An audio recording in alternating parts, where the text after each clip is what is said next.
Ladies and gentlemen, welcome back to Wrestling Discussions. On this episode, I'm going to be talking about last night's AEW as well as tonight's Impact Wrestling. And first, I'm going to start immediately with last night's AEW because I have quite a bit to talk about when it comes to last night's AEW. I have a lot I want to share. First of all, I just want to say, Tony Khan, you outdid yourself last night. Very impressive.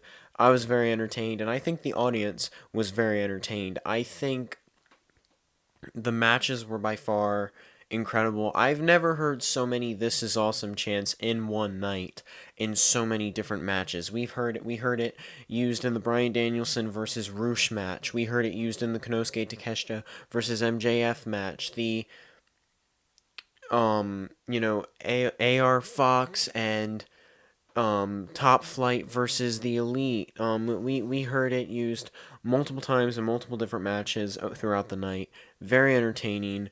Great night, honestly, truly fantastic.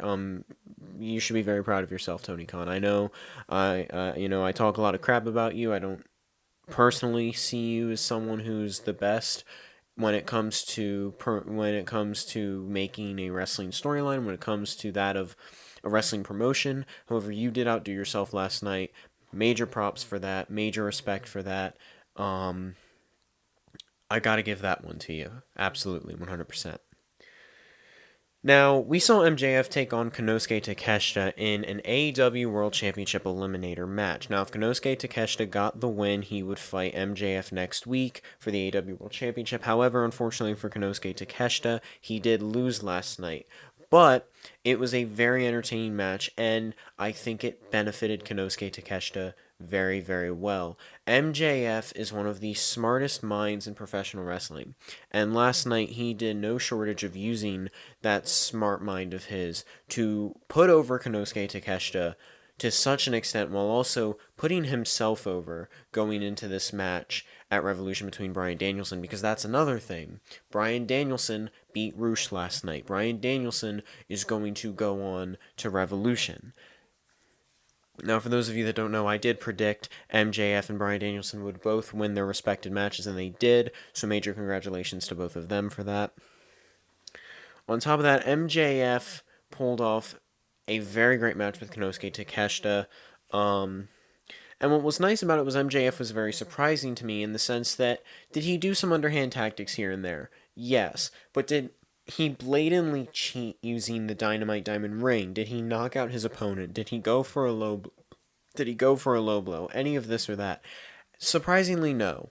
He completely submitted Konosuke Takeshita to the point where, like, he performed the Salt of the Earth submission maneuver to the point where Konosuke Takeshita was forced to tap out, which I'm not used to seeing very often. I'm not used to seeing MJF actually tap out his opponents. I'm used to him knocking out his opponents with with an illegal weapon or whatnot. But last night he got the job done on his own, no assistance from that of the Dynamite Diamond Ring, nor any outside assistance from anyone really. And so major congratulations for that. And major congratulations to Konosuke Takeshita for putting on a match, for putting on a show, for getting that crowd entertained and getting that crowd behind him, because that's where I think this really benefited Konosuke Takeshita, because he was able to really put himself over on the AEW World Champion. And MJF is a great seller. MJF is great at putting people over, and he's also great at selling moves and just being entertaining. Like when MJF was, with his knee injury and such, he is so good at always like favoring his supposed injuries and making it so believable and so real. And it makes you feel, it brings the emotion out of you, it makes the match 10 times more entertaining than it already was. And MJF is so good at doing that. He's so good at putting that together, and I can't wait for Revolution when he's going to fight Bryan Danielson in an Iron Man match, because can you imagine MJF and the American Dragon, the Devil himself versus the American Dragon? Can you imagine those two going 60 minutes against each other? We've seen Bryan Danielson go 60 minutes. We've seen Bryan Danielson fight some of the best and bleed and put his heart and soul into everything. And he did it with Roosh last night in what was an incredible match against Roosh, and he poured every ounce of himself into that match. And it only goes to show just how incredible he is. And I'm not saying MJF can't do it. I'm saying this is by far going to be MJF's defining moment. As AEW World Champion, before he was champion, his defining moment was getting to that point. His defining moment was Full Gear when he fought Jon Moxley. But now that he is champion, this is his first pay-per-view match as champion. On top of that, this is his second title defense ever against the American Dragon Bryan Danielson in an Iron Man match. That is intense. That is heat. That is so entertaining just looking at that headline, right? Bryan Danielson is the American Dragon. Bryan Danielson personifies professional wrestling. He always has, since Ring of Honor, since his Indies days. He's always personified that. And last night was no different. Revolution will be no different. And I can only imagine the kind of match we're going to get out of both competitors. And now, diving into this Bryan Danielson versus Roosh match, both competitors were amazing. The fact that, first of all, you have Roosh, who works with Andrade El Idolo, who's kind of within that organization. MJF obviously paying off Andrade El Idolo. Obviously getting Roosh on his side to fight Bryan Danielson to try and get him out of this. It didn't work. Bryan Danielson did still win. However, it was interesting in the sense that this rivalry between Bryan Danielson and MJF is actually bringing in a new member to the Blackpool Combat Club. It's bringing in Konosuke Takeshita. Konosuke Takeshita was attacked after the match of him and MJF, was attacked by MJF, was broken open. Bryan Danielson tried to get involved. He helped out Konosuke Takeshita. Then later, Bryan Danielson was locked in the backstage area by Preston Vance and Andrade El Idolo's assistant. And with the help of Konosuke Takeshita, Bryan Danielson made it out to the ring in time. And that just goes to show that Konosuke Takeshita is a good ally for Bryan Danielson, and that Konosuke Takeshita could potentially be a new member to the Blackpool Combat Club. Especially now that Wheeler Yuta and Claudio Castagnoli aren't really getting as much TV time as they once were. Now, back to the match itself, Bryan Danielson versus Roosh was incredibly entertaining. We saw Bryan Danielson go to war. We saw Roosh go to war. And I said this, I believe it was yesterday's episode when I was talking a little bit about Roosh versus Jon Moxley. Those two have such an intensity, and I'm starting to realize Roosh himself has such an intensity. His strength, his speed, the way he wrestles is just so powerful, to the point where it's surprising to me that he doesn't have more wins under his belt on AEW, because of the simple fact that although he's fighting these big names like Bryan Danielson and Jon Moxley, he is just so powerful in that ring that it's surprising to me that he isn't pulling off these victories. Now, last night was an incredible match. Bryan Danielson, but Roosh 100% did a great job of just... I feel like he really had a time to shine in that match. Roosh did incredible. He did fantastic. And I want to see so much more out of Roosh, out of El Toro Blanco. He is incredible. He is amazing. He is the embodiment of professional wrestling, just as Bryan Danielson is the embodiment of professional wrestling. They both have this energy to them that just personifies night. When those two forces collided, it made for such an entertaining moment, such an entertaining match. Now, after the match, we did see Roosh... Well, sorry, not Roosh. We did see MJF attack Bryan Danielson with the ring and then proceed to hit the Salt of the Earth on him as security tried to pull him off, and he took down security. This is a more violent, this is a more aggressive MJF than we've ever seen, and it's because he's AEW World Champion. It's due to the simple fact that he has something that everyone wants, and he has something that he doesn't just want. It's something he needs to hold on to, because in his mind, this belt is the chip. This is the golden ticket to the bidding war of 2024. The minute 2024 hits, you know MJF is going to be ready and waiting, and he's going to be hinting more and more and more to Tony Khan, to the audience, to other wrestlers in the back, that he wants to go to WWE and that he wants to use the AEW World Championship to get there. Now, if he'll still have the AEW Championship by 2024, I don't know. However, knowing MJF, knowing the way he's been utilized by that of Tony Khan, knowing just how talented he is to the point where Tony Khan has pretty much had to invest everything in that of MJF, I wouldn't be surprised if he does go all the way to 2024 as AEW World Champion, because he is that vital to the product. He is that vital to the company. And he's that entertaining. Like, I don't think the fans would even mind MJ. I mean, first of all, the fans in WWE can tolerate Roman Reigns being champion for well over 2 years. If they can't tolerate MJF being champion for at least a year, well, then something's wrong with them. But I 100% think the fans would be completely behind that idea. Now, we also saw Jamie Hayter take on the Bunny in a women's championship eliminator match of her own, and well, Jamie Hayter, my prediction was correct. Jamie Hayter did win against the Bunny, which, you know, again, another impressive victory for Jamie Hayter. This is just going to elevate her more. This is just going to promote her more. This is everything that everything she needed. Now, moving on, we also saw the Ricky Starks vs. Jericho Appreciation Society, the Garcia Guevara Gauntlet, if you will. Now, I did say in yesterday's video, I didn't exactly know what that was. It looks as though it was a gauntlet that Ricky Starks had to take on just about everyone, and it looks as though Ricky Starks took out Angelo Parker and Daddy Magic fairly early, and then, took on that of Daniel Garcia, still managed to... Oh. Well, it seems as though Garcia came out, fought Starks, and then got the win over Ricky Starks, which is impressive. Daniel Garcia is a very impressive talent, very impressive wrestler. And then, obviously, it was due to the interference of that of Chris Jericho.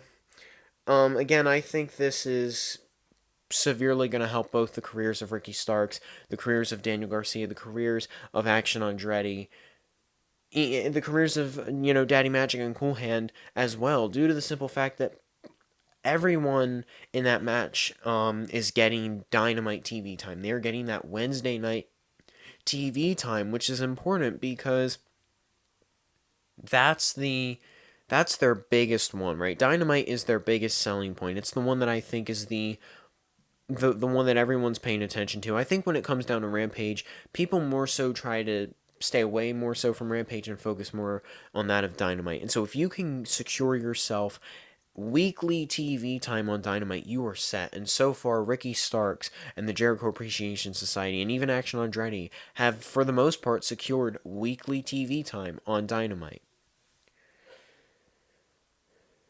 Now, we also saw,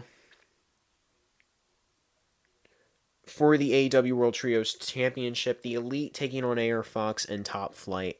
Now, my prediction was correct. The Elite did retain their titles, but my God, did Top Flight and AR Fox prove themselves beyond a mile, like beyond belief. I was not expecting it for a long shot, and AR Fox was incredibly entertaining. AR Fox was incredibly impressive. He did more than I thought he was going to do. In fact, there was a moment in the match where he had rolled up Kenny Omega, and they were so close to the 3 count that my jaw had actually dropped for a mere minute, because I genuinely was about to be in shock if Top Flight and AR Fox got the victory. Not to take away from them, but to say the fact that these 3 guys who are, they are underrated. They're still a little underrated. They are, they're rookies. It would be a huge upset. You know what I mean? They are rookies. They are new. They are still upcoming talent.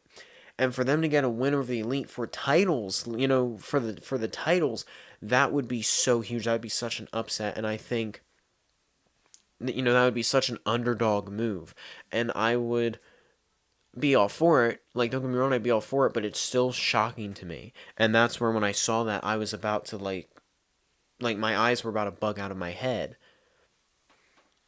But the match was very impressive. Dante Martin and, Demetrius Martin, if is that his name? Is it Demetrius? Darius. Excuse me, Darius Martin.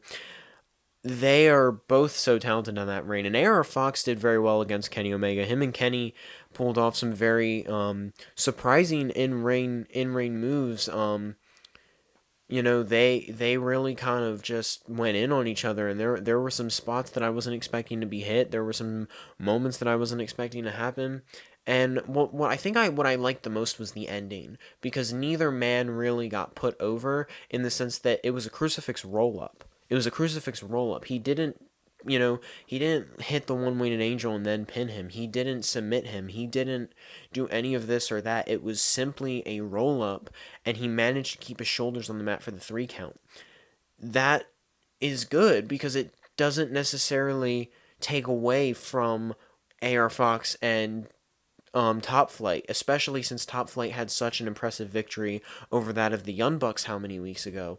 It goes to show just how legitimate that AEW and Tony Khan wants Top Flight and AR Fox to one day be. And I think if they continue down this path, I think 100% we can see future champions, whether that be in tag gold, singles gold, you name it. Now, we also saw in another impressive match, the AEW World Tag Team titles were defended, Acclaimed versus the Guns. My prediction, another correct prediction, the Guns beat the Acclaimed. Now, however, I will say this now, it was not due to that of Billy Gunn. It was not due to that of Daddy Ass himself. It was actually due to the Guns just getting the upper hand. Daddy Ass did get involved, but he was on the side of the Acclaimed. He made it seem for a minute that maybe he was on the side of the Guns, but no, he was on the side of the Acclaimed. But the Guns managed to get the win. Now, did they use underhanded tactics? Yes, they did. However, they secured the win. Now, I will say this, since the Acclaimed have been tag team champions, this is my personal opinion, their wrestling has always been on par. However, I feel like the past couple of weeks, they've been defending the titles against teams that aren't really to that level yet, to that championship level. And like I said in yesterday's episode, I don't think the Guns are to that level yet. I don't think the Guns are to that prestige of being AEW World Tag Team Champions. And they did still pull off a pretty entertaining match. However, I'm a little concerned for that of the AEW World Tag Team Championships, because I feel as though they're losing their prestige a little bit. I feel as though they are losing they're losing what they had when they were held by that of the Young Bucks, or by that of the Lucha Bros, or FTR. Even when they were held by Jurassic Express, I feel like it was a little too early for Jurassic Express to truly be champions. Now, they did prove me wrong with their amazing title defenses, and the Acclaimed had proved me wrong with their amazing title defenses, but I don't know if the Guns can pull off what those teams before them managed to pull off, and I feel like if they can't do that, I feel like that in its own right is taking away from that of the prestige that these titles bring to the table, and that's just me personally. Well, ladies and gentlemen, that is going to wrap it up for the AEW, for what we saw on AEW. Now, moving on to what we will be seeing tonight in Impact Wrestling. I'm going to start actually with a mixed gender tag match that we will be seeing between Tommy Dreamer and Mickie James. They will be taking on the supposed assistants, I guess, of that of Bully Ray, known as the Good Hands. We will see the Good Hands versus Tommy Dreamer and Mickie James. So I guess you can't really call it a mixed gender tag, rather than just a mixed gender tag team versus a non-mixed gender tag team. Now, this is interesting to me because Mickie James, she is hardcore country, and she has wrestled against men before. She has proven herself against the men before, and it's why Mickie James herself had said, "I love what Impact Wrestling does with the women's division. Because they treat them like equals, and I agree with that. The women's division is probably the best women's division. Like on Impact Wrestling, the women's division is probably the best women's division in all of professional wrestling because they are given so many opportunities. They are given so much fair, equal equality to the point where it is one whole division. There is no women's division, there is no men's division. It is one whole division, and I love that.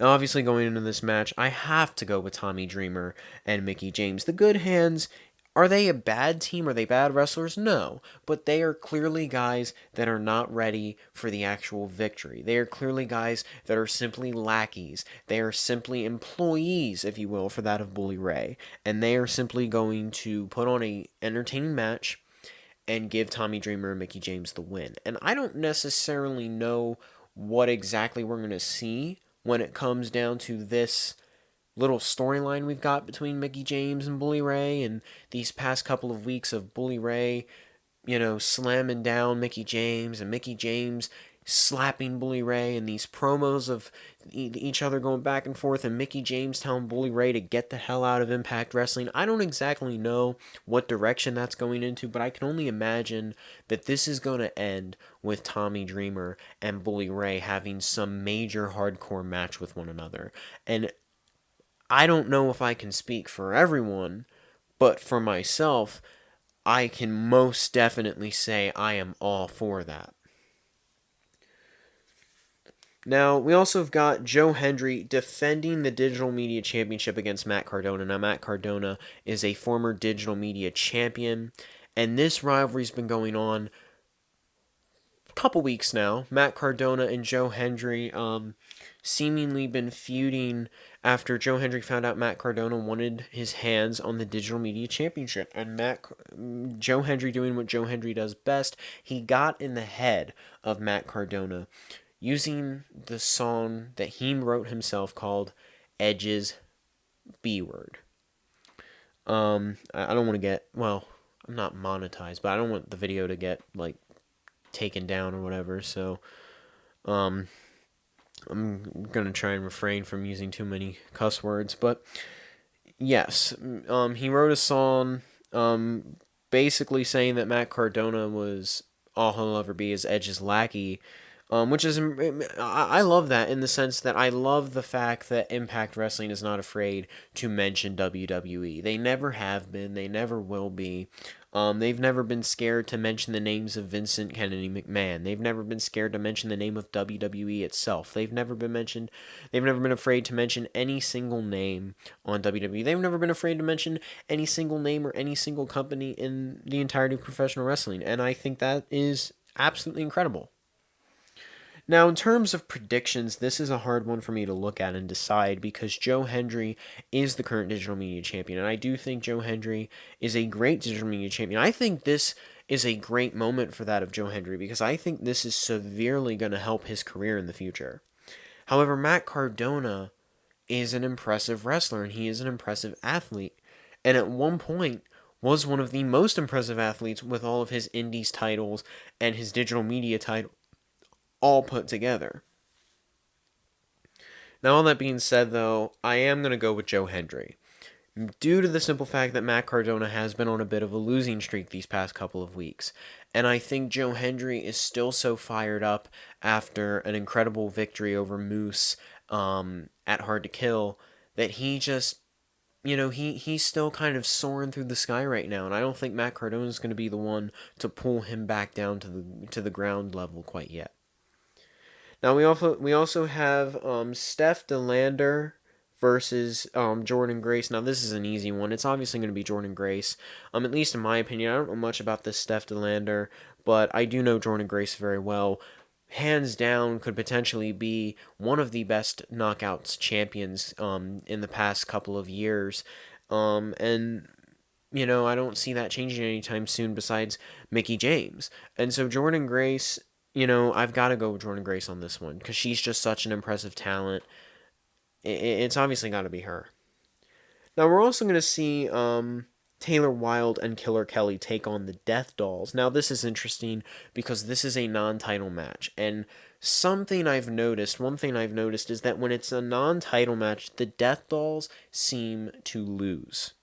On top of that, Taylor Wilde and Killer Kelly just had a match, was it last week or 2 weeks ago? I don't fully remember, but, these two have gone back and forth with one another.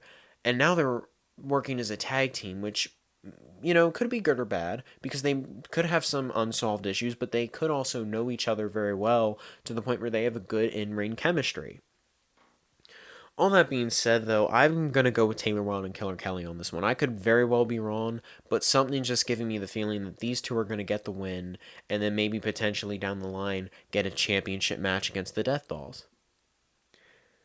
Now, we also have Brian Myers versus Dirty Dango. Now, I'm pretty sure I mentioned this before. Dirty Dango has an official contract with Impact Wrestling. He's lost to Brian Myers before.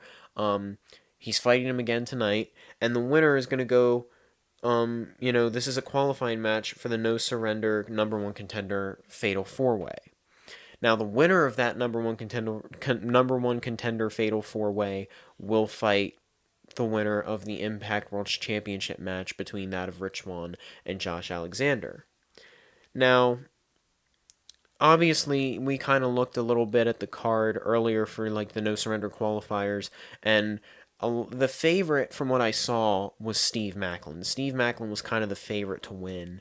But going into this match, going into Brian Myers versus Dirty Dango, predictions-wise, I've got to go with Dirty Dango. He just officially signed a contract. Brian Myers, as impressive as he is, he's gotten enough wins over Dirty Dango. I think this is Dirty Dango's moment. Going into that Fatal 4-Way, I think that's going to help give him a moment to shine. I think that's going to help give him that spot to kind of just be like, I did it. I've got in here and I've proved myself. And so I think Dirty Dango's going to win this one. Now, ladies and gentlemen, that is going to conclude tonight's episode. As always, thank you for tuning in. And as always, I will catch you in the next one. Peace out.